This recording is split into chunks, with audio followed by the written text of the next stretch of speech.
వాంఛయా నీ చిత్తం నెరవేర్చుటయే నా హృదయ తపనయ్యా.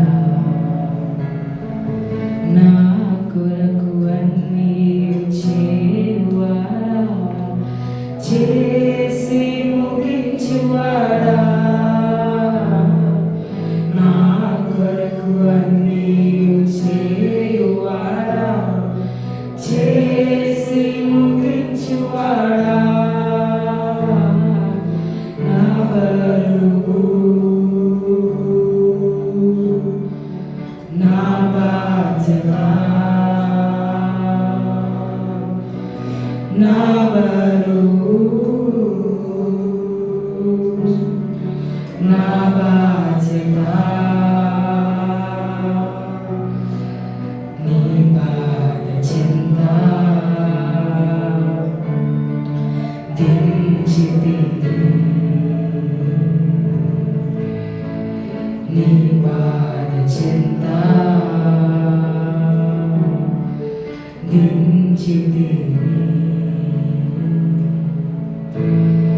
యేసయ్యా నిన్నే కదా నా ముందు నిలిపేను, యేసయ్యా నిన్నే కదా నా ముందు నిలిపేను, యేసయ్యా నిన్నే కదా నా ముందు నిలిపేను.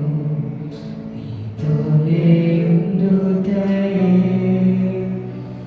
నా జీవిత వాంఛయా,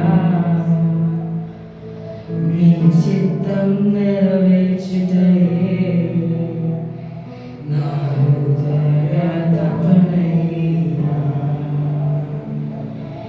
ఎబెనేజరా ఎల్లెలయో ఎల్లప్పుడూ ఉన్నవాడా, ఎబెనేజరా ఎల్లెలయో ఎల్లప్పుడూ ఉన్నవాడా, ఎల్ షడాయ్ శక్తి పరుడా, ఎల్ షడాయ్ శక్తి పరుడా, ఎల్ రోయి నన్ను చూచువాడా, ఎల్ రోయి నన్ను చూచువాడా. యేసయ్యా నిన్నే కదా నా ముందు నిలిపేను, యేసయ్యా నిన్నే కదా నా ముందు నిలిపేను, యేసయ్యా నిన్నే కదా నా ముందు నిలిపేను, యేసయ్యా నిన్నే కదా నా ముందు నిలిపేను. నీతోనే ఉండుటయే నా జీవిత వాంఛయా, నీ చిత్తం నెరవేర్చుటయే నా హృదయ తపనయ్యా. నీతోనే ఉండుటయే మా జీవిత వాంఛయా, నీ చిత్తం నెరవేర్చుటయే నా హృదయ తపనయ్యా.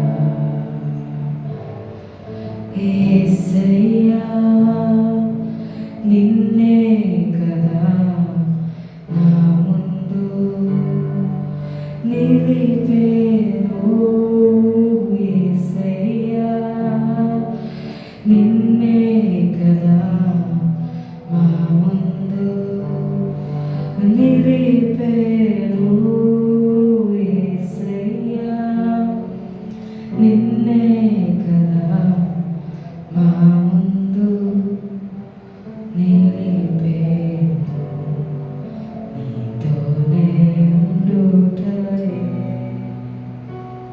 నా జీవిత వాంఛయా, నీ చిత్తం నెరవేర్చుటయే నా హృదయ తపనయే. Yes, Lord Father, to live with you is our desire, Lord Father God. నీతోనే ఉండే మా జీవిత వాంఛలేదు. We place you before us, Lord Father God.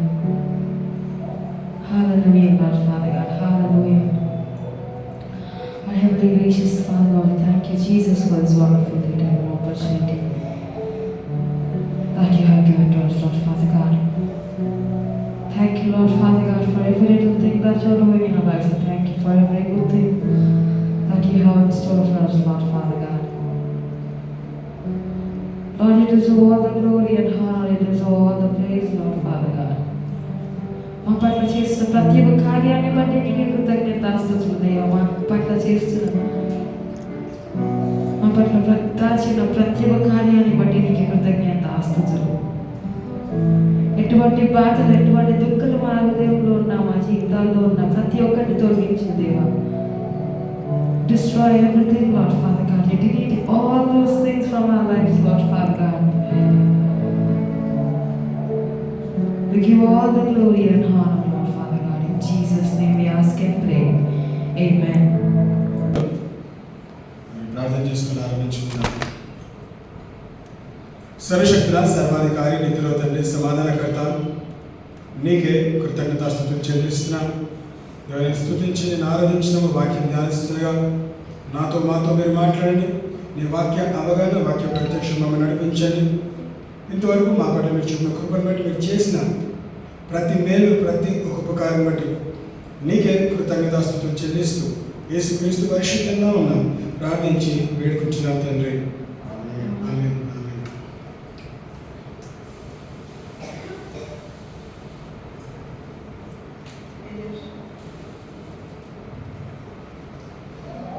దేవుని నామానికి మహిమ ఘనత కలుగును గాక. ఆమేన్. దేవుడు మరొకసారి ఇంకొక వారము, ఆదివారము దేవుని స్తుతించి దేవుని ఆరాధించి దయచేస్తున్నాడు. మరొకసారి దేవుని వాక్యాన్ని వినే ధన్యత కూడా మనము ఉదయకాల సమయంలో కలిగి ఉన్నాం. ఆమేన్. సరే, ఈరోజు తీసుకున్న అంశం ఉదయకాల సమయంలో నాతో పాటు కీర్తనలు 118. కీర్తనలు 118 అధ్యాయం 10, 11, 12 సంవత్సరం మనం గమనిస్తాం. Psalms 118, 10, 11 and 12.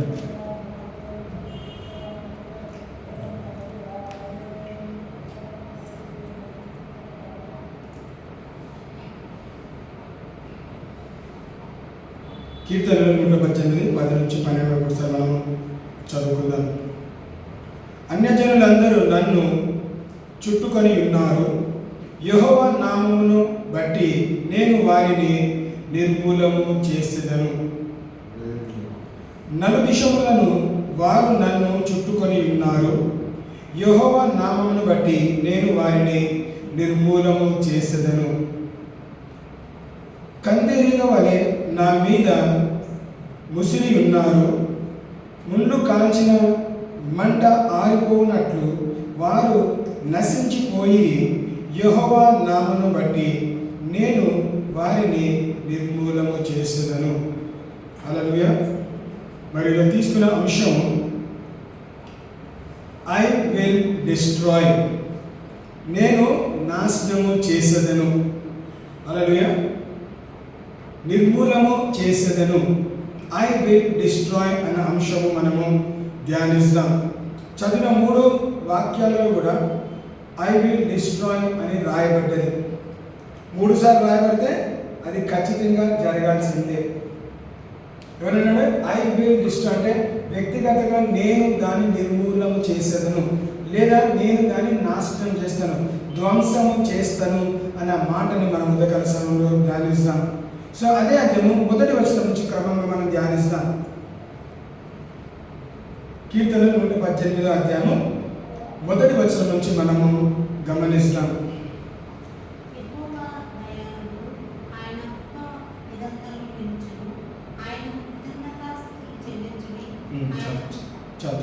చూడండి వర్స్ 1 ఏమంటుంది? సార్ 2, 3 కూడా చదివి సిస్టర్.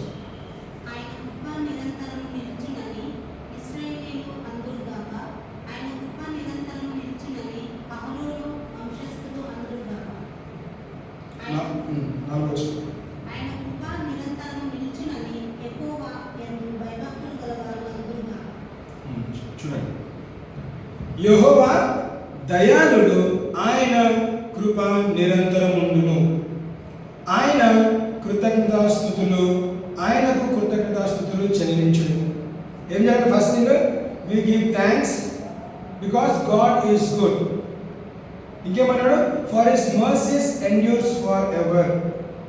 దేవుడికి ఏం చేయాలంటే మొట్టమొదటి మనము కృతజ్ఞతాస్తుతులు చెల్లించాలి. ఎందుకు? యెహోవా మంచివాడు, దయాళుడు అని రాయబడ్డది. ఇంకేంటి? మూడవ అంశం ఏంటి? ఆయన కృప, ఆయన కనికరం. కృప అంటే గ్రేస్, కనికరం అంటే mercy. His mercy endures for ever. ఆయన కనికరము నిరంతరం ఉండును, తన కృప నిరంతరం ఉండును అని వాక్యం సెలవుస్తున్నారు. సో మనం గమనిస్తున్న ఉదయకాల సమయంలో మరి 118 దావీదు కీర్తన ప్రత్యేకంగా తీసుకుంటే మన బైబిల్లో ఇది మధ్యలో ఉన్న అధ్యాయము. దానికన్నా ముందు దాని తర్వాత తీసుకుంటే ఎన్ని చాప్టర్స్ అయితే ఉన్నాయో ఆ చాప్టర్స్ అన్ని అంటే new testament, old testament Bible మొత్తంలో తీసుకుంటే ఇది సెంటర్ ఏంటిది చాప్టర్ అన్నమాట. సో గమనించాలి, దేవుడు అనుకోకుండా లేదంటే అకస్మాత్తుగా ఏది పెట్టడండి. ఇది మన అనుభవంలోకి వచ్చినట్లయితే మొట్టమొదటి ఏమని ధ్యానిస్తున్నాము? యెహోవా కృప నిత్యం ఉండును. Give thanks unto the lord for he is good, for his mercy endures for ever. దేవుడు దయాళుడు కాబట్టి మనం ఈరోజు ఇక్కడ కూర్చొని వాక్యం వినబోతున్నామండి. ఏమే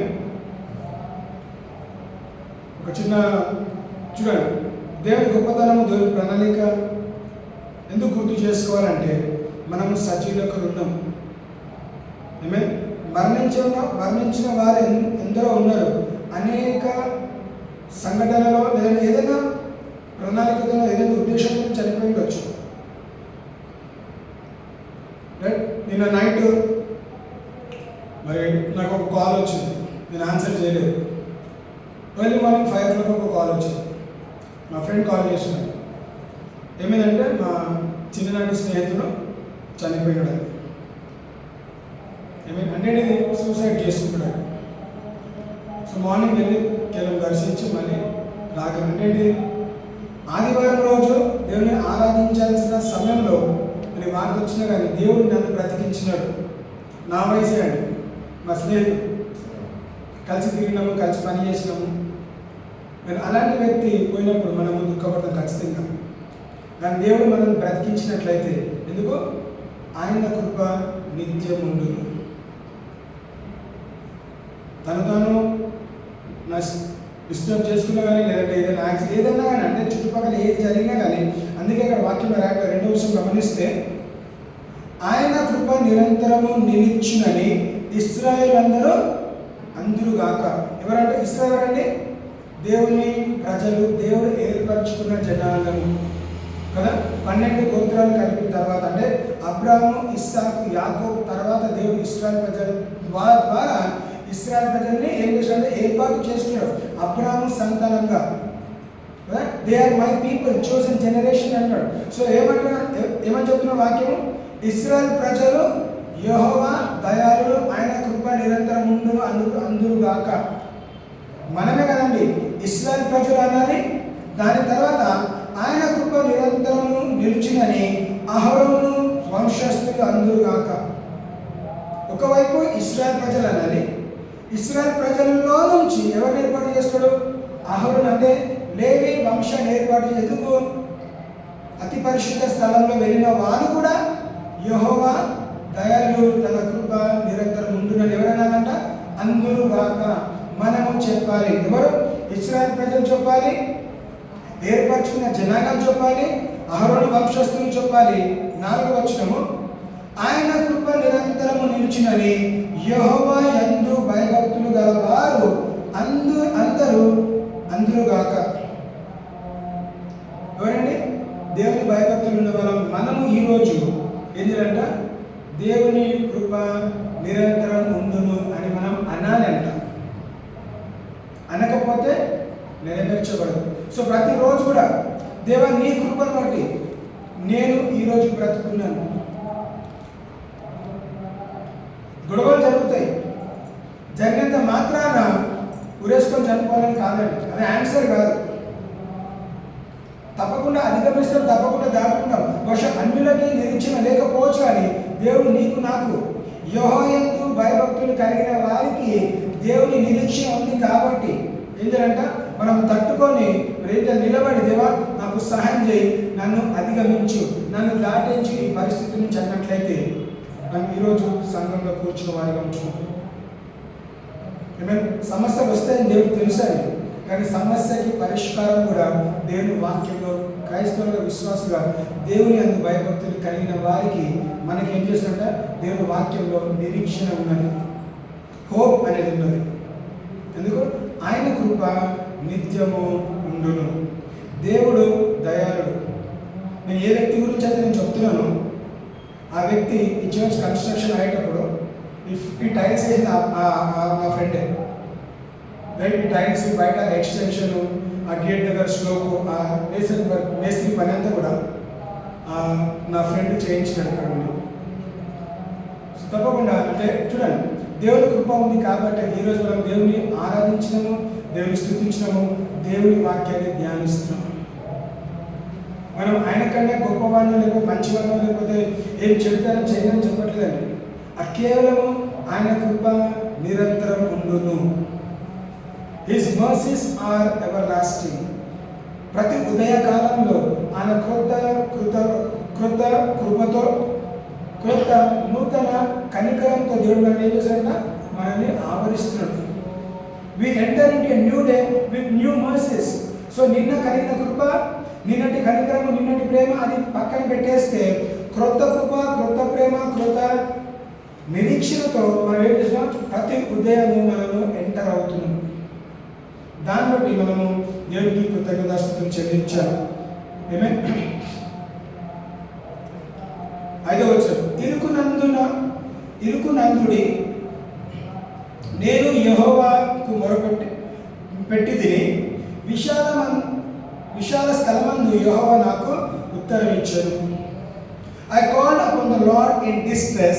The Lord answered me and set me in a large place. ఇరుకు, ఇబ్బంది, ఆటంకాలు ఉన్నప్పుడు మన వాక్యం చేయాలంట? దేవునికి మొరపెట్టుకోవాలి. నా కష్ట సమయంలో, నా దుఃఖ సమయంలో, నేను ఏమి చేయాలో తోచని సమయంలో దేవునికి మొరపెట్టుకుంటే దేవుడి వాగ్దానం ఏంటిది? యెహోవా నాకు ఉత్తరం ఇచ్చెను. ఎప్పుడంట? విశాల స్థలమందు. ఇరుకులో విశాలతను మాట్లాడతామండి. ఎప్పుడు జరుగుతుంది? నువ్వు ఇరుకులో ఉన్నా, ఇబ్బందులో ఉన్నా కానీ నువ్వు ఎప్పుడైతే యెహోవాకి మొరపెట్టుకుంటాడో ఆ ఇరుకు స్థలాన్ని, ఇరుకు పరిస్థితిని దేవుడు విశాలపరుస్తాడు. బహుశా అనుకుందాం, నేను ఒక రూమ్లోనే ఉంటున్నాను, దేవాలయ విశాలమైన స్థలం ఉండడానికి నాకు కావాలి, విశాలమైన మందిరం కావాలి, విశాలమైన ప్రాంతం కావాలి. అన్నింటిలో నీకు దేంట్లో అయితే నీకు విశాలం కావాలో ప్రార్థన చేసినట్లయితే దేవుడు దాన్ని తారుమారు చేసేవాడు, మార్చేవాడు దేవుడు. కాబట్టి గాడ్ విల్ ఓవర్కమ్. ఏం చేశాడ? ఇరుకునందుండి నేను యెహోవాకు మొరపెట్టి తిని. ఈ మాటలను ఎవరు రాస్తున్నారంటే? మనం చదివిన వాక్యం ఎవరు రాస్తున్నారు? దావీదు కీర్తనకారుడు రాస్తూ వచ్చాడు. సో రాజుగా ఉండి నేను ఎలాంటి ఇరుకు పరిస్థితులు ఉన్నాడా? రాజుగా సమస్తం తనకు అనుగ్రహించబడ్డది.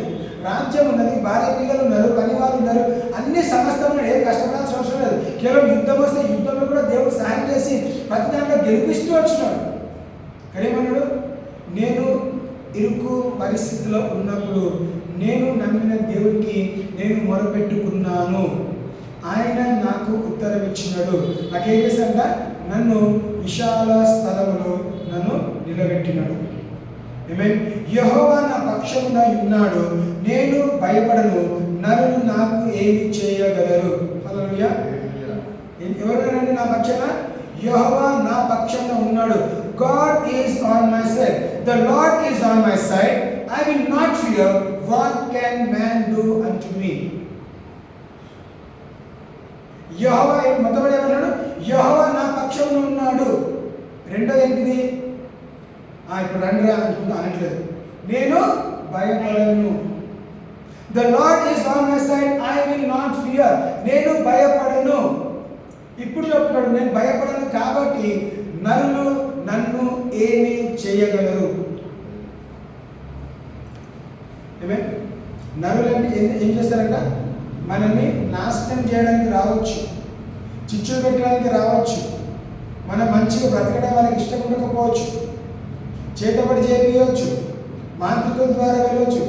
నరులు నిన్ను ఏమీ చేయలేరు. ఎప్పుడు? నువ్వు యెహోవాకు ఆశ్రయం కలిగినప్పుడు, నువ్వు నమ్మినట్లయితే యెహోవా నా పక్షంలో ఉన్నాడు కాబట్టి నేను భయపడను అని చెప్పినప్పుడు కేవలం నోటి ద్వారా కాదు, హృదయపూర్వకంగా నేను భయపడను. ఎందుకంటే నరులు ఏమీ చేయలేరు. నరులు నన్ను తాకాలంటే మొట్టమొదటిగా నా దేవుని తాకాలి, అవునా? తర్వాత నన్ను తాకగలుగుతారు. సో నా దేవుడు ఎప్పుడు కూడా ఏ యుద్ధము ఓడిపోలేదు, ఓడిపోడు కూడా. ఇలాంటి డైలాగ్స్ మనకి చాలాసార్లు మనం టీవీలో సినిమాలో చూసి ఉండొచ్చండి కదా.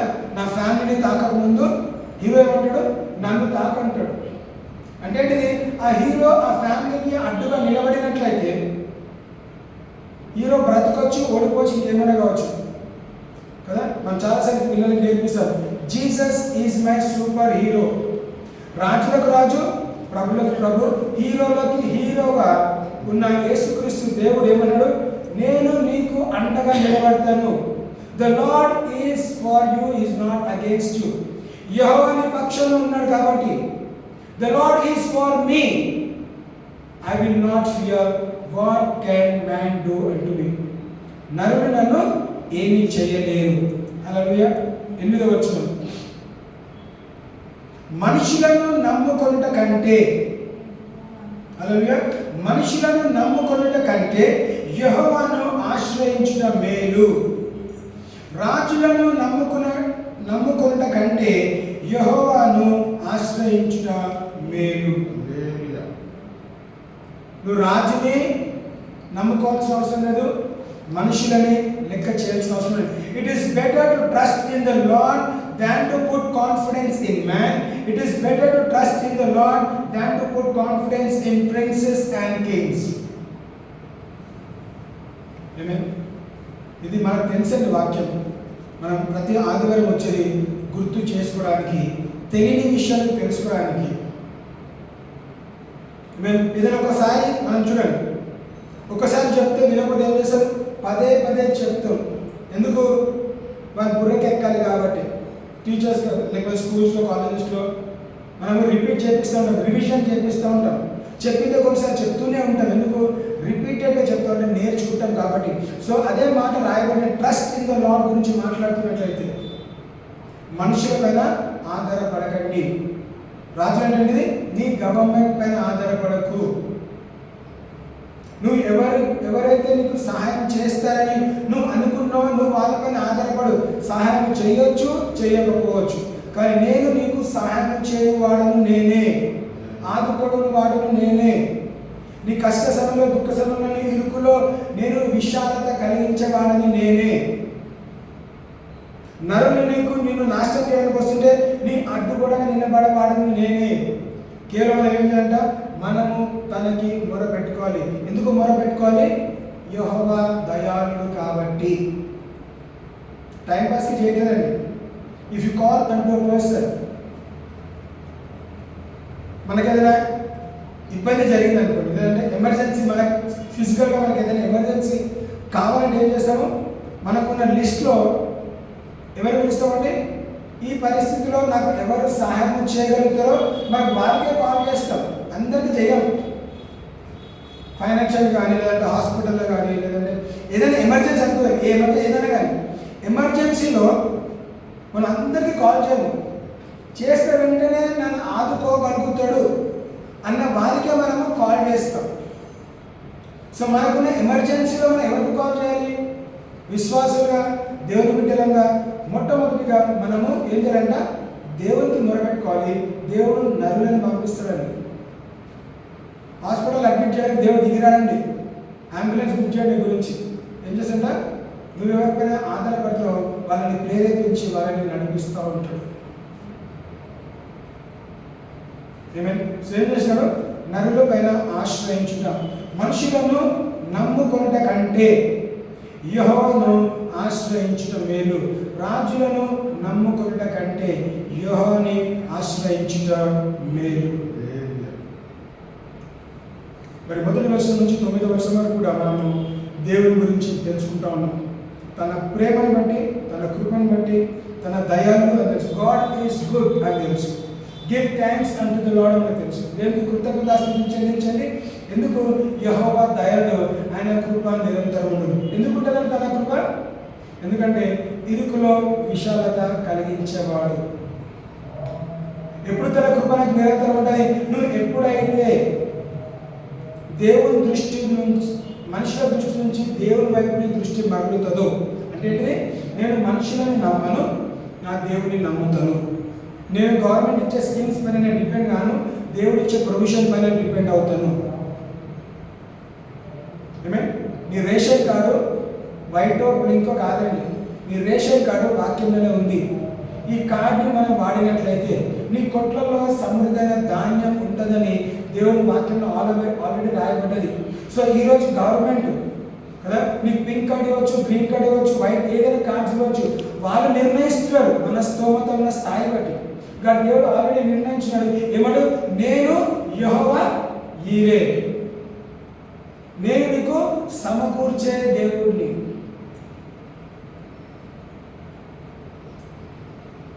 ఫేమైన్ అంటారు. కరువు కాలంలో దేవుడు ఆ విధవరాలని పోషించగలిగినాడు.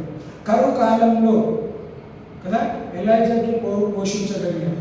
కరువు కాలంలో ఎవరైతే కష్ట సమయంలో ఉన్నారో దేవుడు ఆదుకునేవాడు. కాబట్టి మనుషులని ఆశ్రయించకండి, రాజులని గవర్నమెంట్ పైన ఆశ్రయించకండి. ఎందుకు? దేవుడు నిన్ను ప్రేమించేవాడు, నీకు సహాయం చేసేవాడు.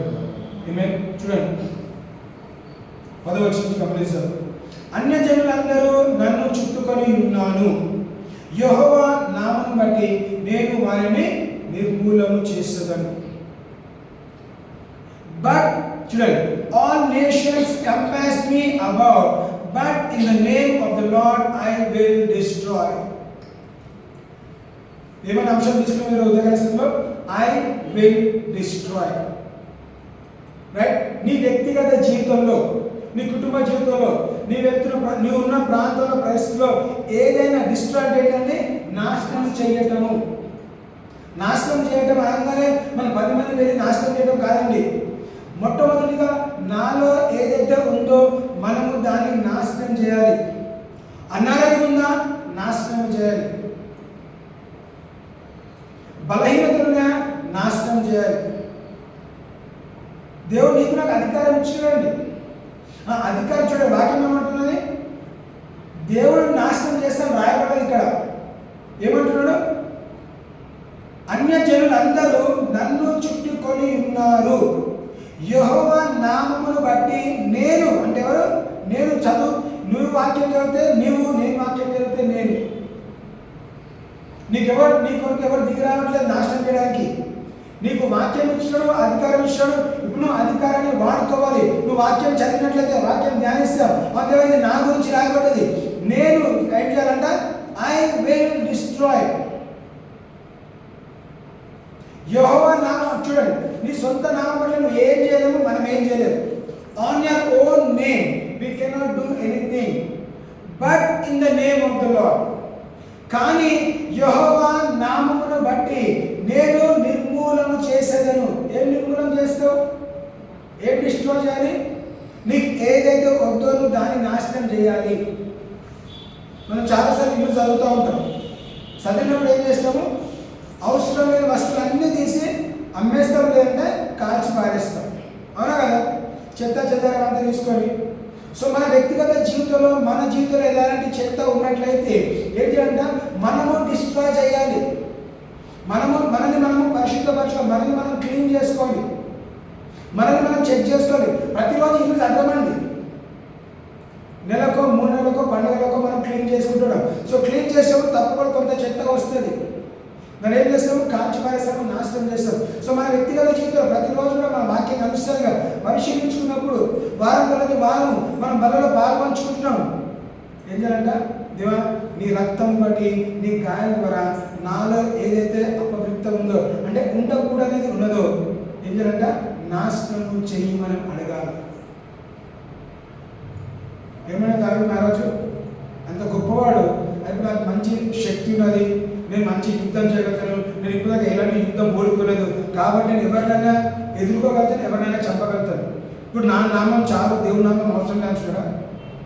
ఎంత ఎత్తుకి ఎదిగినా కానీ, తన రికార్డులో ఒక్క యుద్ధం ఓడిపోలేదు అన్నా కానీ ఏం చేస్తాడు? ఆయనను తన తగ్గించి ఏమన్నాడు? యెహోవా నామమును బట్టి నేను ఏం చేస్తాడ? నాశనము చేస్తా, నేను ధ్వంసం చేస్తా,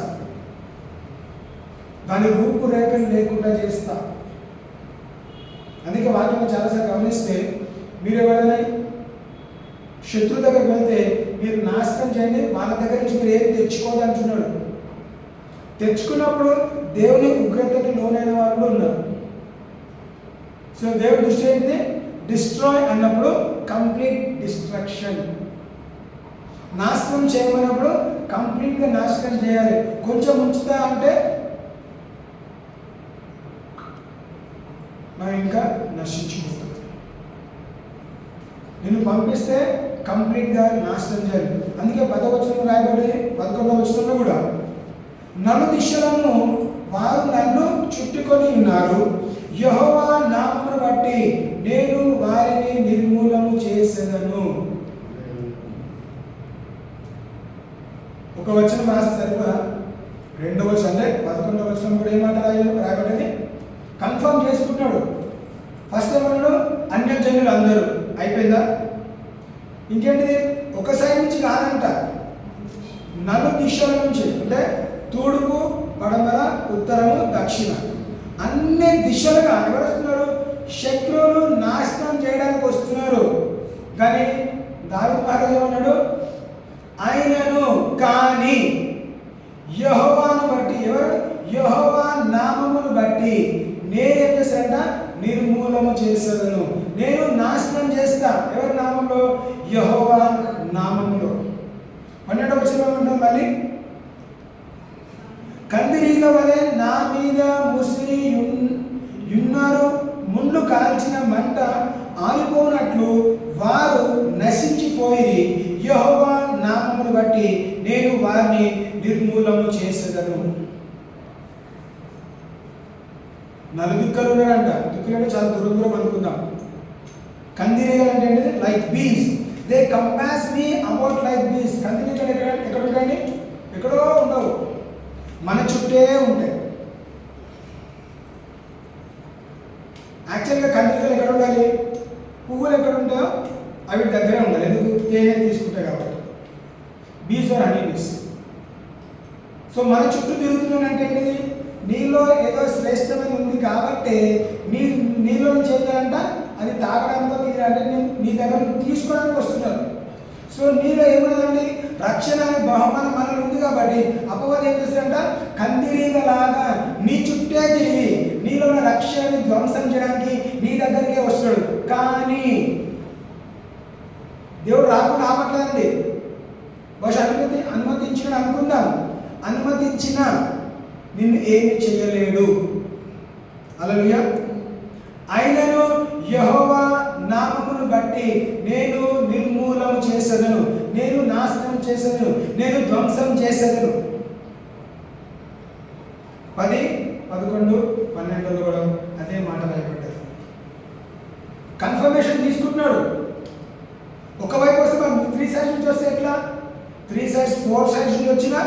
దేవుడు కాపాడుతాడు. నా దగ్గరకు వచ్చినా కానీ ఏం చేశాడంట? నన్ను కాపాడుతాడు. అంటే ఇక్కడ వాక్యం ఏమో రాబడ్డది, వాళ్ళందరూ వస్తారు కానీ ఏం చేస్తారు? I have the name of the lord. దావీదు మహారాజుగా ఏమన్నదండి? దేవుని నామం ఉంది కాబట్టి ఏమన్నాడు? దేవుని నామం నా దగ్గర ఉంది కాబట్టి నేను నాశనం చేస్తాను.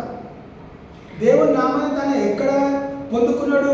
ఎప్పుడైతే తండ్రి తనకు అప్పగించిన పని నమ్మకంగా చేసుకుంటూ వెళ్తున్నాడో, గొర్రెలను కాస్తా ఉన్నాడో, ఎలుగుబంటి వచ్చినప్పుడు దేవుని నామం పట్ల ఏం చేశాడంట?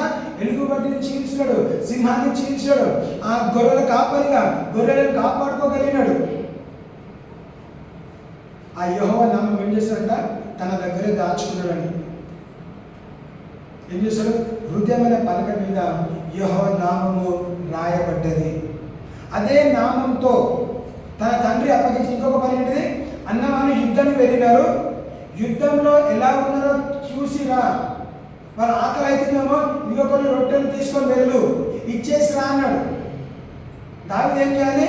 యుద్ధం దగ్గర వెళ్ళాలి, అన్న వాళ్ళని పలకరించాలి, ఈ టిఫిన్ బాక్స్ ఇచ్చి నోరు మూసుకొని వచ్చి తన పని తను చేసుకోవాలి. అక్కడ వెళ్ళిన తర్వాత ఏమైందండి?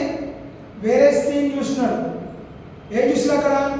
గొలియాత్ అనే ఫిలిస్తీయుడు ఇశ్రాయేలు ప్రజల పక్షాన దేవుని నామంని దూషిస్తూ ఉన్నాడు. హల్లెలూయా. ఎప్పుడైతే దేవుని నామం దూషించటము అనేది ఎవరు విన్నారు? ఇశ్రాయేలు ప్రజలు వింటూనే ఉన్నారు. కానీ అనుకోకుండా ఎప్పుడైతే తండ్రి అప్పగించిన పని చేయడానికి వెళ్ళినాడో దావీదు కూడా అదే మాటలు విన్నాడు. ఆ మాటలు విన్న తర్వాత ఏమైందండి? హృదయంలో కలవరము కలిగి, ఎలాంటి కలవరం? రోషము కలిగిన వాడు. నా దేవుడిని వీడు ఇంత మాట మాట్లాడతాడా? నా దేవుడిని దూషిస్తాడా? అన్నవాళ్ళు ఉన్నారు, ఏం చేయలేకపోతున్నారు. రాజు ఉన్నారు, ఏం చేయలేకపోతున్నారు. రాజ్యాంగం ఏం చేయలేకపోతున్నారు. ఈ చిన్న కుర్రవాడు యవనస్తుడు గొర్రెల కాపరిగా ఉండి ఏం చేస్తాడంటే అక్కడ వెళ్ళిన తర్వాత తనకి విన్న మాటలు హృదయాన్ని కలవరపరిచింది, హృదయాన్ని దుఃఖపరిచింది. వీడు నా అంటే తన హృదయమైన పలక మీద రాయబడిన మాటలలో ఏం చేస్తాడంట? దూషణ కలిగింది కాబట్టి నేను ఒప్పుకోను, నేను ఊరుకోను, ఐ విల్ డిస్ట్రాయ్. ఏమన్నాడు? ఈ ఫిలిస్తీయుని ఏం చేశాడంట?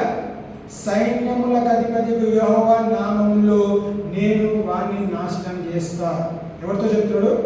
ఎవరైతే కలుస్తున్నాడో ప్రతి ఒక్కరిని చెప్తున్నాడు. బహుశా అందరూ చెప్పిండొచ్చు, 10 మందిని అడుగుతున్నాడు. రాజు దగ్గరికి వెళ్ళినప్పుడు కూడా కన్ఫర్మ్ చేస్తున్నాడు, రాజా నేను ఈ పరిస్థితి ఉన్నప్పుడు, ఎలాంటి పరిస్థితి? గొర్రెలను కాస్తున్నప్పుడు ఎలుగుబంటి వచ్చింది, నా గొర్రెలను కాపాడుకోగలిగిన. సింహం వచ్చింది, నా గొర్రెలను కాపాడుకోగలిగిన. మరి ఈరోజు ఫిలిస్తీయుడు నా దేశం పట్ల వచ్చినాడు, మా రాజ్యం పట్ల వచ్చినాడు, ఇశ్రాయేలు ప్రజల పట్ల వచ్చినాడు కాబట్టి ఊరుకునేది లేదు. ఎందుకు? అన్ని నామముల కన్నా పైనామము నా దగ్గర ఉంది కాబట్టి యెహోవా నామం బట్టి ఐ విల్ డిస్ట్రాయ్, నేను ఆయన నాశనం చేస్తా. గొలియాతేమో నేను కుక్కనా కదా, రాళ్ళు కర్రలతో మోస్తున్నాను. దావీదు నువ్వు కుక్కవే, యాజ్ యూ సెడ్. ఎవరు చూస్తున్నాడు? దావీదేమో తను తాన్ని యుద్ధ వీరుడుగా చూసుకుంటాడు, గొలియాతేమో యుద్ధ వీరుడుగా ఉండి ఒక కుక్కలాగా చూసుకుంటాడు, పోల్చుకుంటున్నాడు. రైట్.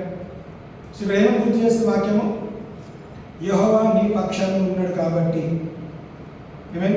ఫిలిప్పీ 2వ అధ్యాయము 9 నుంచి 11 వచనంగా గమనిస్తాం. Philippians chapter 2 verse 9 to 11.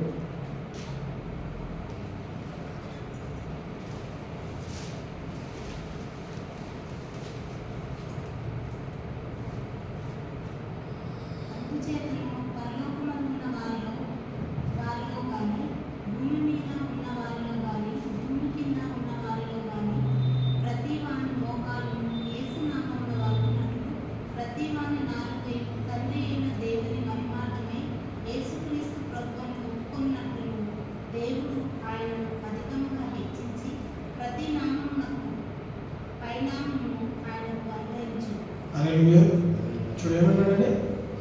అన్ని నామముల కన్నా పై నామం యేసు నామం. సో ఇప్పుడు ఏ నామం పైన వెళ్ళాలి? నీ పక్షాన వచ్చే ప్రతి వ్యతిరేకతని ఒక నామం ద్వారా నువ్వు దాన్ని ఎదిరించగలుగుతావు, గెలవగలుగుతావు. ఆ రోజుల్లో యేసుక్రీస్తు ఇంకా భూలోకానికి రాలేదు కాబట్టి ఇప్పుడు ఏం చేశాడంట? యెహోవా నామంలో వెళ్ళినారు. మరి ఈరోజు నువ్వు నేను ఉన్నావు కదా, 20వ శతాబ్దంలో ఉన్నాం. ఇప్పుడు మనకి ఏ నామం ఇవ్వబడింది? అన్ని నామముల కన్నా పై నామము యేసు నామం ఇవ్వబడింది. సో యేసు నామంలో ప్రతి మోకాలు వ్రొంగులు గాక, ప్రతి నాలుక ఒప్పుకోవాలి, ప్రతి మోకాలు వంగాలి. సో మనం ఏం చేయాలంట? మనం ఇంటిగా లేవండి, మనం ఖాళీగా లేవు. అంటే నీ దగ్గర నా దగ్గర ఎలాంటి ఆయుధం లేకుండా లేవు. మన అందరికీ కూడా మన దగ్గర ఒక ఆయుధం ఉన్నది. ఆ ఆయుధమే 2 అంచుల గల ఖడ్గము, అదే దేవుని వాక్యం. ఆ ఆయుధం ఎవరిని వాడాలంటే శత్రువు నీ దగ్గరకు వచ్చినప్పుడే నువ్వు ఆ ఆయుధాన్ని వాడాలి. సో శత్రువు ప్రతిరోజు నేను దర్శిస్తున్నాడు, ప్రతిరోజు మన దగ్గరకు వస్తున్నాడు ఏదో రూపంలో. వచ్చిన శత్రువుని జయించడానికి 2 అంచుల ఖడ్గం కలిగిన వాక్యమును వాడినట్లయితే ఆయనను యెహోవా నామము బట్టి నేను నిర్మూలన చేసేదను. I will destroy in the name of the Lord. ఇక్కడ రాయబడ్డది, యేసుక్రీస్తు నామం మనకి ఇవ్వబడ్డదండి. At the name of Jesus every tongue shall confess, every knee shall bow. ప్రతి నాలుక ఒప్పుకో. ఏమని? యేసుక్రీస్తు నిజమైన దేవుడని ప్రతి నాలుక ఒప్పుకోవాల్సిందే. ప్రతి మోకాలు యేసుక్రీస్తు నామం ముందు వంగాల్సిందే. నువ్వు నేను ఎంత డిబేట్ చేసుకున్నా, నువ్వు నేను అవునన్నా కాదన్నా కానీ జరగాల్సింది జరుగుతుంది. ఏమే మనం ఇవాళ యూట్యూబ్లు లేకపోతే రీల్స్ చూసి మనం ఎన్నో డిబేట్స్ అంటే క్రైస్తవ మధ్యలో కొట్టుకు వస్తున్నారు, వేరే వాళ్ళతో కొట్టుకు వస్తున్నారు. మనం గొడవపడాల్సిన అవసరం లేదు. అదేంటిది? సత్యము కాబట్టి సత్యం సత్యంలాగే ఉంటుంది. నువ్వు సత్యాన్ని అసత్యంగా నిరూపించడానికి ఇక్కడ ఎవరం లేవు. He said I am the way, the truth and the life. రాయబడ్డది అంతే, నిరూపించుకోవడానికి అవసరం లేదు. యేసుక్రీస్తు కూడా నిరూపించుకోవడానికి ఏం చేయలేదండి. నువ్వు నిజమైన దేవుని కుమారుడు అయితే, నీలో దమ్ము ధైర్యం ఉంటే ఈ రాళ్ళని గొట్టగా చేసుకోమని ఆ ఛాలెంజ్ విసిరినప్పుడు ఏం చేయాలా? రోషన్ కలిగి నేను పరలోకం విడిచిపెట్టి ఈ భూలోకానికి వచ్చినాను, నాలో దమ్ము చూస్తావా, నాలో ధైర్యం చూస్తావా, నాలో శక్తి చూస్తావా, నాలో అద్భుతంగా చూస్తావా అని ఏం రాళ్ళని గొట్టలాగా చేయలేదండి. చేయలేడా? చేయగలుగుతాడు. మరి ఎందుకు చేయలేదు? నిరూపించుకోవాల్సిన అవసరం లేదు. అపవాదికి పడిపోవాల్సిన అవసరం లేదు. అపవాదిని మొక్కితే అంటే ఏం చేశాడ? ఈ భూమి నీకు ఇస్తాడు. మొక్కాల్సిన అవసరం లేదు. నిన్ను ఓడించి తీసుకుంటా, నిన్ను నాశనం చేసి I will destroy and I will take back the keys. Hallelujah. తాళం చేతులు ఏమన్నాడు? నువ్వు కేవలం మొక్కితే ఇదిగో ఈ తాళం చేతులు ఇస్తాడు. అరే తాళం నాగల బాబు, ఏం చేస్తా? నిన్ను మొక్కాల్సిన అవసరం లేదు, నీ కాలంలో పడాల్సిన అవసరం లేదు. నిన్ను నాశనం చేసి నీ తల నరికి మారుమూలు లేకుండా నిర్మూలం చేస్తా. శిలువలో అపవాదిని చిత్తం కొట్టి నీకు నాకు ఏమి ఇచ్చినంట? ఆ అధికారం ఇచ్చాడు. ఆ తాళని చేతులు నీకు నాకు ఇచ్చినండి. He has given us the keys. ఇచ్చిన తాళాన్ని మనం ఏం చేస్తాము? జైల్లో పెట్టుకునే తిరుగుతున్నాం, వాడట్లేదండి. వాడకపోతే ద్వారము తెరవబడదు. వాడాలంటే ఎందుకంటే ఆ తాళం ఇచ్చేది వాడితేనే ద్వారము తెరవబడుతుంది. సామెతలు 18:10.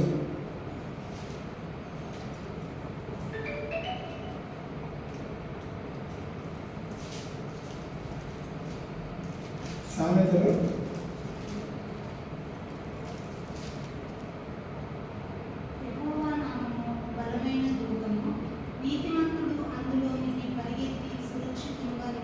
హల్లెలూయా. చూడండి ఏమన్నాడు? యెహోవా నామము బలమైన దుర్గము, నీతిమంతుడు అందులోనికి పరిగెత్తి సురక్షితముగా నుండును. The name of the Lord is a strong tower. The righteous runneth unto it and is safe. Amen. మనం భద్రపరచబడాలంటే ఎక్కడికి పరిగెత్తాలండి? దుర్గము దగ్గర. అంటే చూడ వాక్యం ఏంటిది? యెహోవా నామము బలమైన దుర్గము. బలమైన దుర్గం దగ్గరికి పరిగెత్తితే నీవు కాపాడబడతావు. టవర్స్ అన్నీ ఉన్నాయండి, కానీ అన్ని టవర్స్లో ఏది స్ట్రాంగ్ టవర్? యెహోవాది స్ట్రాంగ్ టవర్. ఏం చేయాలంటే ఎక్కడికి పరిగెత్తాలి? నీకు ఆశ్రయం కావాలంటే, నీకు నీడ కావాలంటే, నీకు రక్షణ కావాలంటే యెహోవా దగ్గరికి పరిగెత్తిన ప్రతి ఒక్కరికి కూడా ఆశ్రయము తన ఇచ్చేవాడు మాత్రమే. నీ దగ్గర నుంచి ఏం దొంగలించట్లేదండి. ఎందుకు? ఆయన దొంగ కాదు కాబట్టి. అవునా? అందుకే రాయబడ్డది యోహాను సువార్త 10:10 దొంగతనం చేయడానికి, నాశనం చేయడానికి, నరహత్య చేయడానికి వచ్చాడంట. సో మనం ఏం చేయాలి? మనం కూడా రివర్స్ చేయాలి. నేను కూడా అంటే దొంగ మన జీవితంలోకి దొంగతనం చేయడానికి, నాశనం చేయడానికి, నరహత్య చేయడానికి వస్తే నేను కూడా దాంట్లో వెళ్ళి ఏం చేస్తానంట? వానికి వ్యతిరేకంగా చేస్తా. వాక్యం చదువుతా, ప్రార్థన చేస్తా, ప్రతి ఆకార మందిరానికి వెళ్తా, దేవుడు నాకు ఇచ్చిన ఈ 2 లక్షల ఖడ్గాని నేను వాడతా, మరి నాశనం చేస్తా, దాన్ని వారిని దొంగతనం చేస్తా, వారిని నాశనం చేస్తా, వారిని మార్పు లేకుండా చేస్తాం. వాడు వస్తాడు, తిరగబడాలి. దేని ద్వారా? వాక్యం ద్వారా తిరగబడాలి. నువ్వేం చేయాలా? ఐ విల్ డిస్ట్రాయ్ అని చెప్పగలరు. ఎస్, నువ్వు రారా నా దగ్గరికి. ఎందుకు? నా దగ్గర ఖడ్గం ఉన్నది, నా దగ్గర ఆయుధాలు ఉన్నాయి. నాకు ఏముంది? పెద్ద ఆయుధము. God's name is your strong tower. దేవుని నామం బట్టి, in the name of the Lord I will destroy. యెహోవా నామం బట్టి నేను నిర్మూలన చేసేదను, నేను నాశనం చేసేదను, నేను ధ్వంసం చేసేదను అని ఖచ్చితంగా చెప్పగలిగినాడు. ఇప్పుడు ఆయన కాన్ఫిడెన్స్ అనేది, నేను మనుషుల పట్ల కాన్ఫిడెన్స్ లేదు నాకు. నా ఆశ్రమం, నా దుర్గము మనుషులు కాదు, రాజులు కాదు, ప్రవక్తలు ఎవరు కాదు, దేవుడే. ఆల్ఫా ఒమేగా, ఆది అంతము, పైన కింద. అదే దావీదు మహారాజు ఏమన్నాడు? దేవా, నేను ఎక్కడ వెళ్ళినాను అక్కడ ఉన్నావు, ఉన్నతమైన స్థాయిలో వెళ్తే అక్కడ ఉన్నావు, ఆగాధ జలంలో వెళ్తే అక్కడ ఉన్నావు, నరకంలో వెళ్తే కూడా దేవుడు అక్కడ ఉన్నాడంట. మరి దేవుడు ఒక నరకం ఏం చేస్తున్నాడు? ఈయన ఏం చేస్తున్నాడు? నరకం ఎందుకు వెళ్ళాడు? అంటే పాపంలో పడిపోయి కృంగిపోయిన నరకంలో వెళ్ళిపోతానేమో అనుకో. ఇప్పుడు ఏం చేశాడు? అక్కడి నుంచి తీసుకొని రావడానికి అంటే నువ్వు నరకానికి వెళ్ళాల్సిన అవసరం లేదు. వారంగా నిలబడి నీకు నాకు ఒక అవకాశం ఇస్తాడు. మనలో ఇంకా పాపం ఉన్నట్లు. అందుకేమని రాబడ్డది? నీవు నీ పాపము ఒప్పుకున్నట్లయితే ఆయన ఎవరు? నువ్వు నమ్ముకున్న దుర్గము యెహోవా నామం బట్టి ఆయన నమ్మదగిన వాడు, నీతిమంతుడు కనుక నీ ప్రతి పాపం నుంచి నిన్ను కడిగి పరిశుద్ధపరిచే సామర్థ్యత దేవునిలో ఉన్నది. యెహోవా దయాళుడు, ఆయన కృప నిత్యం ఉన్నది. పదే పదే గుర్తు చేస్తున్నారు కదా. చూడండి 13వ వచనం నుంచి.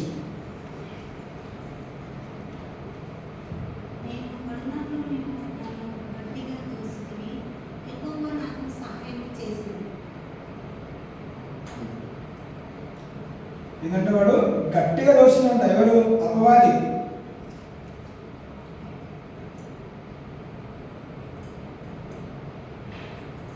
అంటే అపవాది వచ్చి మనల్ని తొయ్యాలని ఎంత దగ్గర రావాలండి? దాదాపు మనం టచ్ చేయాలి. అవునా కదా? నన్ను తొయ్యాలని ఇప్పుడు మీరేం చేయాలి? నా దగ్గరకు వచ్చి నన్ను తోస్తేనే నేను పడతాను. అంటే ఇక్కడ మా దావీదు ఏమంటాడు? అపవాది వచ్చి నన్ను తోసినను. చూడండి, నేను పడినట్లు నీవు నన్ను గట్టిగా తోసితివి, యెహోవా నాకు సహాయము చేసెను. ఎవరండి? యెహోవా నాకు సహాయం చేసింది. దేనికి సహాయం చేసినట్ట? నిర్మూలము చేయడానికి, నాశనము చేయాలి. ఏం నాశనం చేయాలనుకున్నామో? మనలో ఏదైతే చెత్త ఉన్నదో కదా, అది కాల్చి పారేయడానికి, నాశనం చేయడానికి ఏం చేస్తున్నాడ? యెహోవా నీకు సహాయము చేయును. ఆయన నెడుతున్నాడండి. నువ్వు పడాలని నెడుతున్నాడు, పడకుండా కాపాడే దేవుడు నీకు నాకు తోడైనాడు. నువ్వు ఏ రాయిని తట్టుకోకుండా పడిపోవడానికి ఏం చేశాడు? కాపుదలు అన్నాడు. ఐ విల్ అప్హోల్డ్ యు, నేను నిన్ను కాపాడతా. తొట్టిల్ని పడిపోకుండా కాపాడడానికి ఆయన నీకు నాకు తోడైనాడండి. అనేక రాళ్ళు, అనేక ఆటంకాలు మన మధ్య ఎదుర్కొంటూ ఉంటాం. చాలాసార్లు మనందరం కూడా అనుభవించుంటాం కదా. ఎదురాయి తాకుతుంది, గోర్లు లేచిపోయి ఉండొచ్చు. అందరం కూడా కనీసం మన లైఫ్ ఒక్కసారిగా ఆ దెబ్బ తాకుతుంది కాళ్ళకి కదా, రాయి దాకి లేచిపోతుంది. అంటే దేవుడు మనం వాగ్దానం ఇచ్చినది అలాంటి పరిస్థితులు నేను వస్తే కూడా తొట్టిల్ని పడిపోకుండా కాపాడే బాధ్యత నాది. అపవాది ఏం చేస్తాడ? తోసి వేసినట్లు తోసినడు. అందుకే ఇంగ్లీష్లో మంచి మాట రాయి ఉంటుందండి. Thou hast thrust sore at me that I might fall, but the Lord helped me. ఎంత గట్టిగా దోసాడంటే అట్ ఎనీ కాస్ట్ పడిపోవాలి, పడకుండా కాపాడినాడు. ఎవరు కాపాడినంట చూసామా? 14వ వచనం. యెహోవా నా దుర్గము, నా గానము, ఆయన నాకు రక్షణ దారమాయను. The Lord is my strength and song and become my salvation. నీతిమంతుల గుడారములో రక్షణను గూర్చిన ఉత్సాహ సునాదము వినబడును. యెహోవా దక్షిణ హస్తము సాహస కార్యములు చేయును. ఏంటంటే దక్షిణ హస్తం ఏం చేసిందండి? నువ్వు పడిపోకుండా కాపాడింది. అందుకే యెషయా 41:10 రాయబడ్డది, నీతి అని నా దక్షిణ హస్తంతో నిన్ను ఎత్తి పడతా అంటున్నాడు. ఎప్పుడు ఎత్తి పడతాడు? ఎప్పుడైతే అపవాది వచ్చి నిన్ను గట్టిగా తోసేస్తున్నాడో, పడిపోతున్నట్లయితే, వర్షంలో పడిపోయినా కానీ లేపే దక్షిణ హస్తము నీకు నాకు అనుగ్రహించబడ్డది. Under his arms, under his wings, తన రెక్కల చాటున నీకు ఆశ్రయం, తన రెక్కల చాటున నీకు భద్రత. తన రెక్కలు అంటే తన చేతుల ద్వారా మనల్ని ఎత్తి పడుతూ ఉన్నాడు. పడిపోతున్న పరిస్థితులు కూడా వెంటనే చేయి చాపి మనల్ని ఎత్తి పడుతున్నాడు. యెహోవా దక్షిణ హస్తము మహోన్నత మాయను, యెహోవా దక్షిణ హస్తము సాహస కార్యములు చేయును. ఏం చేస్తుంది తన హస్తము? సాహస కార్యము చేయును. అంటే ఘనమైన కార్యము. ఇంగ్లీష్లో వండర్ఫుల్ వర్క్స్ అని రాయబడ్డాయి.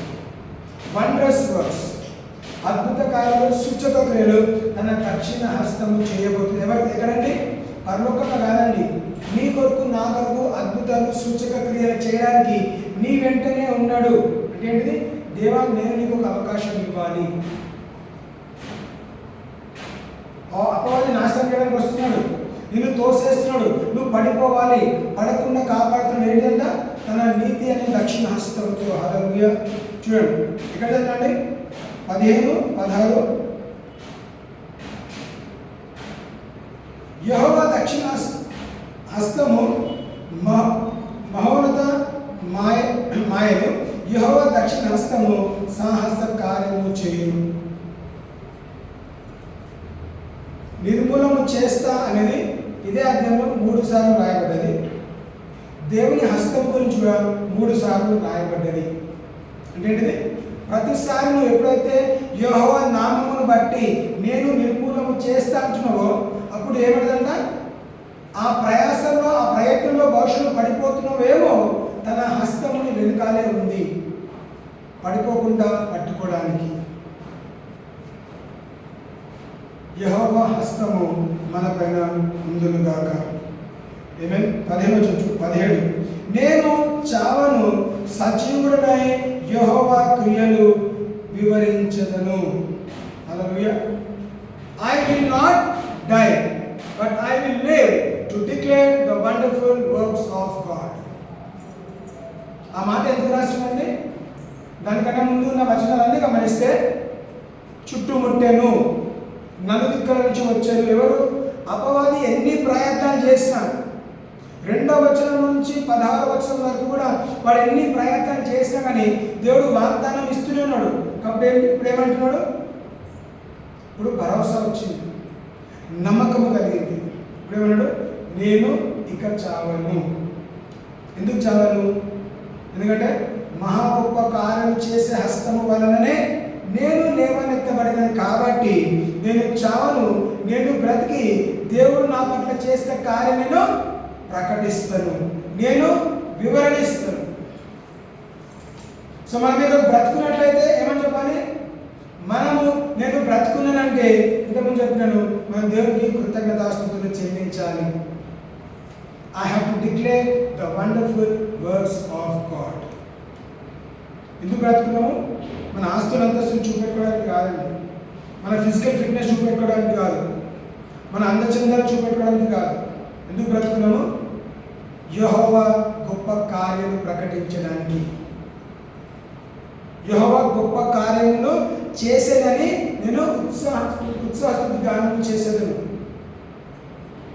I will praise because God has done wonderful things. ఇక్కడ ఏమని గుర్తు చేసుకోవాలి? నేను చావను.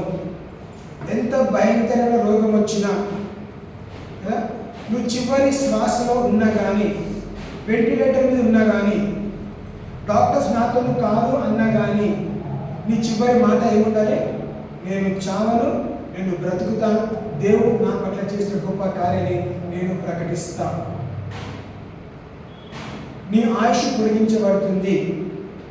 దీర్ఘాయుష్తో తృప్తిపరచబడిన తర్వాత నువ్వు వెళ్ళాలి, అంతకన్నా ముందు నువ్వు వెళ్ళకూడదు. ఏ కారణం చేతనైనా మనము ఈ భూమిని విడిచిపెట్టి వెళ్ళాలి. ఎప్పుడు విడిచిపెట్టి వెళ్ళాలి? దీర్ఘాయుష్తో తృప్తిపరచబడిన తర్వాతనే. If when you are satisfied with long life then you should leave. ఎవరు వాక్యం అండి? దేవుని జీవన మాట హెచ్చరిస్తుంది. కాబట్టి మనం ఏం చేస్తామంట? మనం బ్రతకం.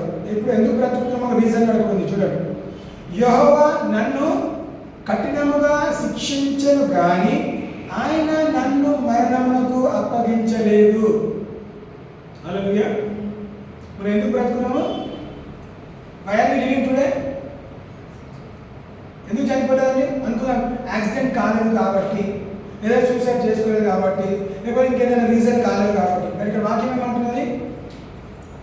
యెహోవా నన్ను కఠినముగా శిక్షించెను కానీ ఆయన నన్ను మరణమునకు అప్పగించలేదు.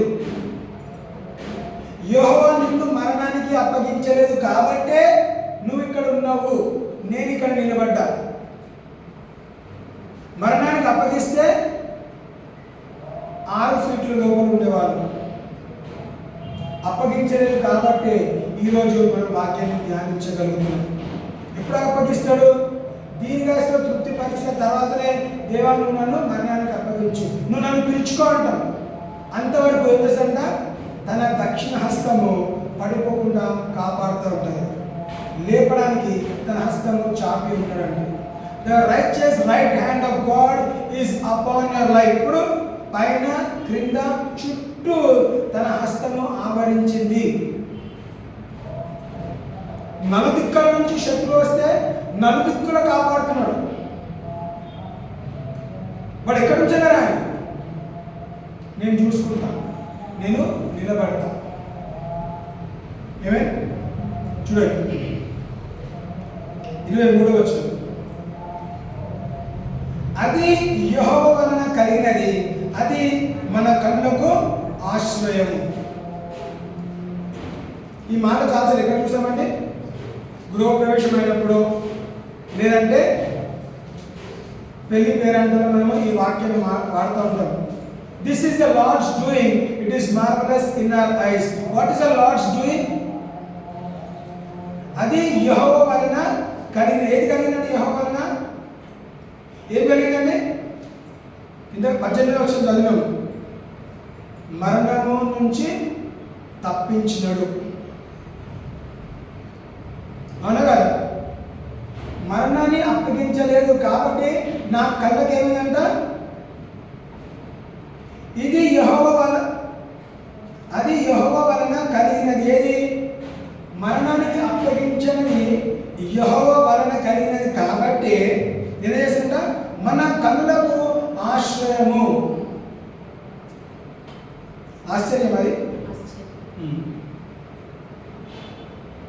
మన కళ్ళకి అది ఆశ్చర్యం కలిగించినదంట. దేవుడు నన్ను మరణానికి అప్పగించలేదు, అది నా కళ్ళకి ఆశ్చర్యం కలిగించింది. ఎంతోమంది భర్తలలో కొట్టుకుపోయినారు, మనం బ్రతుకున్నాము, మన కళ్ళకి ఆశ్చర్యం కలిగించింది. రోడ్ యాక్సిడెంట్స్ ఎంతమంది చనిపోయినారు, ఈరోజు నేను బ్రతికి బయటపడ్డా. ఎందుకు? నా కళ్ళకి అది ఆశ్చర్యంగా కలిగించింది. దేవుడి కృప. Give thanks and Lord. దేవుడు దయాళుడు, ఆయన కృప నిరంతరం, ఆయనకి కృతజ్ఞతాస్తుతులు చెల్లించుడి. 24 వర్షం చూడండి, ఒక వర్షంతో ఒక వర్షం గమనిస్తే అన్ని కూడా కనెక్టెడ్ ఉన్నాయి. మనం మధ్యలో తీసి చదువుకుంటూ ఉంటాం. ఎందుకు? అధ్యాయం మొత్తం ధ్యానిస్తాం. అధ్యాయం మొత్తంలో కూడా ఒక ఘనమైన అంశం దాగి ఉంది. కాబట్టి శత్రుని పట్ల వస్తున్నాడు, వచ్చినప్పుడు ఏం చేయాలంట? దేవుని నామంని నువ్వు వాడుకున్నట్లయితే యెహోవా నామం బట్టి నువ్వు ఏం చేస్తావంట? నాశనం చేస్తావు. నాశనం చేస్తావు కాబట్టి నువ్వు బ్రతుకున్నావు. నువ్వు ఎందుకు బ్రతుకున్నావు? ఆ నాశనం చేసే పరిస్థితిలో యెహోవా నిన్ను అప్పగించలేదు కాబట్టి అదేంటంట, నీ కళ్ళకి ఇది ఆశ్చర్యం ఉన్నది. ఇప్పుడు 24 వర్షం గమనిస్తాం. ఇది యెహోవా ఏర్పాటు చేసిన దినము, దీని యందు మనము ఉత్సహించి సంతోషించదము. ఇప్పుడు ఏం చేయాలంట? This is the day that the lord has made and I will rejoice and I will be glad in it. ఎప్పుడు చేసాడంట? ఫస్ట్ నేను బ్రతికించినాడు, నీకు ఇంకొక రోజు అనుగ్రహించినాడు. బ్రతకకపోతే నువ్వు ఇంకా చూసేవాడికి కాదు. బ్రతుకున్నావు కాబట్టి మొట్టమొదటి ఏం చేశాడు? తను చేయాల్సింది చేసినాడు. మరణానికి అప్పగించకుండా నీకు ఇంకొక రోజు నీ ఆయుష్ పొడిగించినాడు, ఇంకొక రోజు ఇచ్చినాడు. సో ఇచ్చిన రోజులో, ఇచ్చిన దినంలో నువ్వు ఏం చేయాలి? మనం ఏం చేయాలి? ఇది యెహోవా ఏర్పాటు చేసిన దినం. ఏర్పాటు అంటే ప్రిపేర్ చేస్తాడు, ప్లాన్ చేస్తాడు. ఏర్పాటు చేసిన దినము, దీని యందు మనము ఉత్సహించి స్తుతి గానము చేసాము, ఉత్సహించి సంతోషించెదము.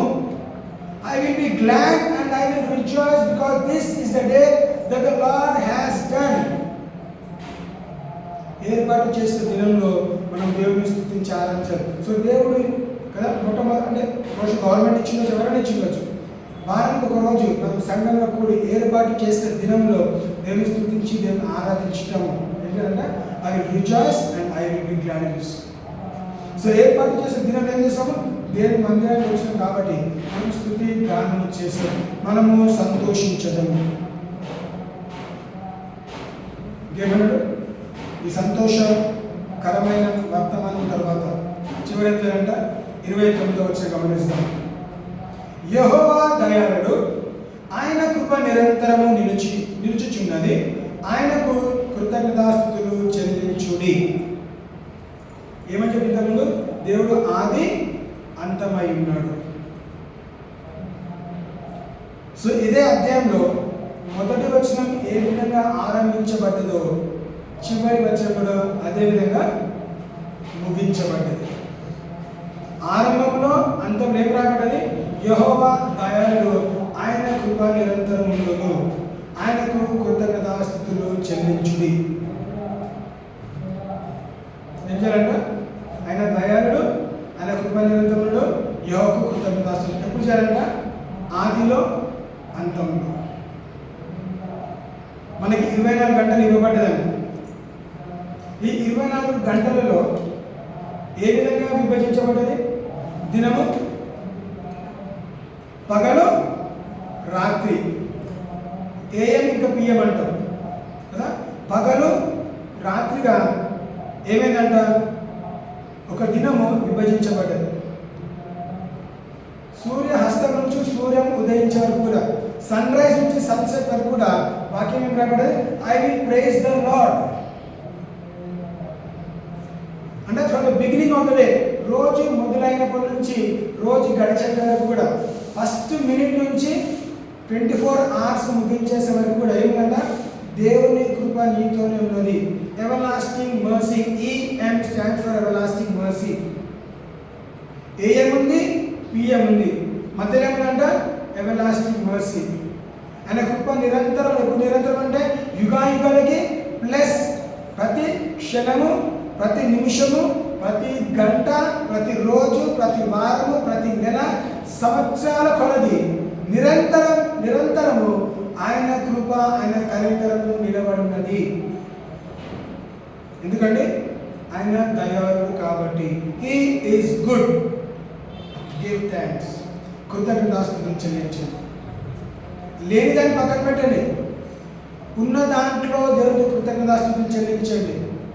10 మందిని చూస్తే వాళ్ళకి అది ఉంది, నాకు ఇది లేదనుకుంటాం. కానీ పౌలు ఏమన్నాడు? నీకున్న దాంట్లో నువ్వు తృప్తిపరచబడు. పౌలు అదే రాస్తాడు, I am content with what I have.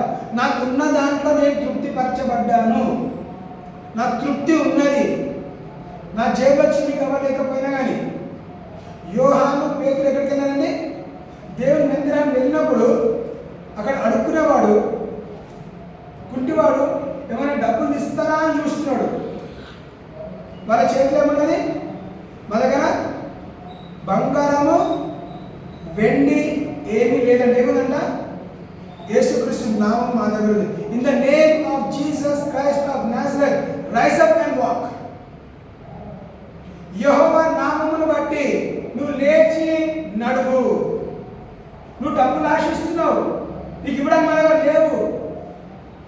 డబ్బులు లేనందుకు వాళ్ళు నిరుత్సాహపడ్డారా?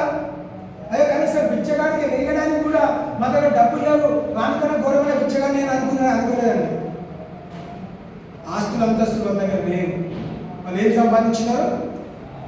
వాళ్ళ ఆస్తులు అంతస్తులు వదులుకొని వచ్చినారు. వాళ్ళు ఎవరంటే బిజినెస్ మ్యాన్, బిజినెస్ ఉమెన్. వాళ్ళు చేపలు పట్టే జాలర్లు, చేపల బిజినెస్ చేసేవాళ్ళు.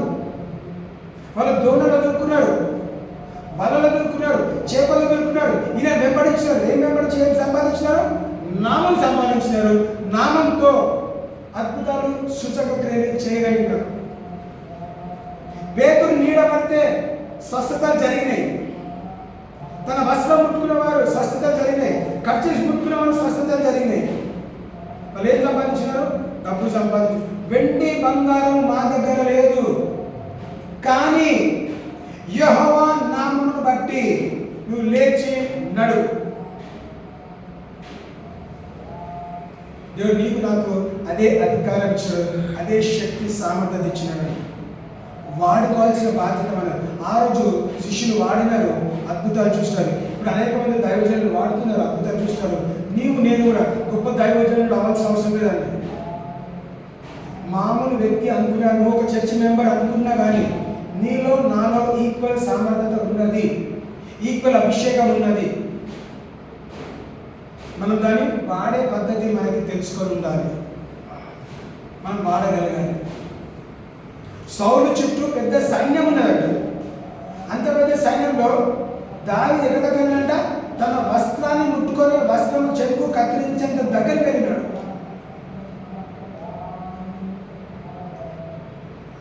దావీదు ఒక్కడ అంత దూరం వెళ్ళాడు. మరి సైన్యం అంతా ఏం చేసి కాపాడలేకపోయినారు. వాళ్ళందరూ కూడా నిద్రలో తేలుతూ ఉన్నారు. దావీదు ఎక్కడ వెళ్ళాడంట? శత్రువు దగ్గరికి వెళ్ళి శత్రువు చెక్కు కత్తిరించి వచ్చేసి మన అదే శత్రువు రాజుతో మాట్లాడుతున్నాడు. ఓ సౌలా, నిజంగా నేను చెప్పాలంటే ఇదిగో ప్రూఫ్, ఎవిడెన్స్. నా చేతిలో నీ వస్త్రము అంగి నా దగ్గర ఉన్నది. నీ అంత దగ్గరికి నేను రాగలిగినాను. నీ చుట్టుపక్కల సైన్యం పడుకొని ఉన్నారు, కాపాడలేకపోయినారు. దేవుడు నిన్ను నాకు అప్పగించినాడు. ఆయనను అభిషేకించబడిన వ్యక్తి కాబట్టి నా హస్తము నీ పైన చాపలేదు. I will not stretch my hand against anointed. అభిషేకించబడిన వ్యక్తి పైన నా చెయ్యి చాపను ఏం చేశాడ? ఎందుకు?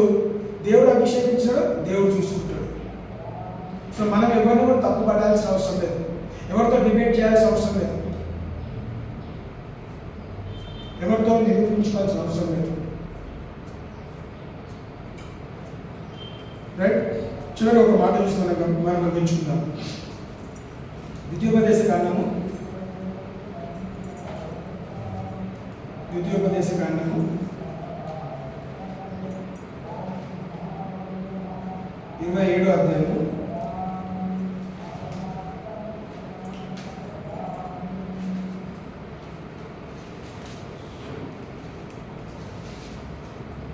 33:27. ద్వితీయోపదేశ కాండము 33:27. Deuteronomy 33:27. శాశ్వతుడైన దేవుడు నీకు నివాస స్థలము నిత్యము నుండు బహువులు నీ క్రింద నుండును. ఆయన నీ ఎదుట నుండి శత్రువును వెళ్ళగొట్టి నశింపచేయమనెను. శత్రుని నాశనం చేస్తాను రాయబడలేదు. శత్రువుని ఏం చేశాడంట? వెళ్ళగొట్టి నశింపచేయమనెను. ఎవరు చెప్తున్నాడు? నీకు నాకు చెప్తున్నాడు. ఏమే బాబు, నీకు శత్రువుని నాశనం చేసే ధైర్యం నీకు ఇచ్చిన, ఆయుధం ఇచ్చిన, నువ్వు వెళ్ళి నాశనం చేయి. ఏమైనా అయితే నేను చూసుకుంటా. మనం వెళ్ళట్లేదు, మనం ఆగిపోతున్నాం. దేవుడు ఆయుధం ఇచ్చాడు, ఆయుధాన్ని వాడదాం. అనే స్వయం చెప్తున్నావు కదా, శత్రువు రాకుండా ఆపట్లేదండి. శత్రువు ఎక్కడ వస్తుందంట? నీ వస్త్రము చెంగు కత్తిరించేంత దగ్గరలో వచ్చిన, నిన్ను తోసడానికి నేను తాకినా కానీ, నిన్ను నెట్టునా కానీ పడిపోకుండా కాపాడుతున్నాడు. ఎందుకంటే లేసేది కదా, శత్రువుని నాశనం చేయి. The eternal God is the refuge and underneath are the everlasting arms, and he thrust out the enemy from before thee and shall say, destroy them. Thrust అన్న మాట ఇంతకు ముందు చదివామండి, Psalms 118లో. చూడండి, అపవాది నిన్ను నెట్టడానికి వచ్చినప్పుడు నువ్వు అక్కడ పడిపోతుంటే కాపాడుతున్నాడు. ఇక్కడ వచ్చేసరికి ఏమన్నాడు? ఇప్పుడు నువ్వేం చేయాలంట? నువ్వు తిరిగి నెట్టమంటున్నాడు. ఎవరిని? అపవాదిని తిరిగి నెట్టి వాడిని పడిపోయేలాగా చేసి నువ్వు వాడిని నాశనం చేయి. త్రస్ట్ అంటే ఏంటిది? నెట్టు అని చూడు. మరొకసారి చదువుగా, ఒకసారి తెలుగులో చదవండి సిస్టర్. 27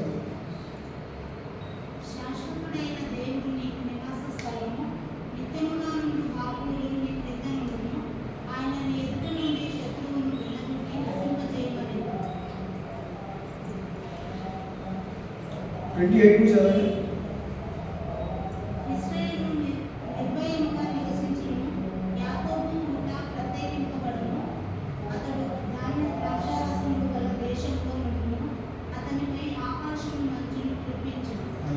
చూడేమన్నాడు? ఏదైతే అపవాది నీ జీవితంలో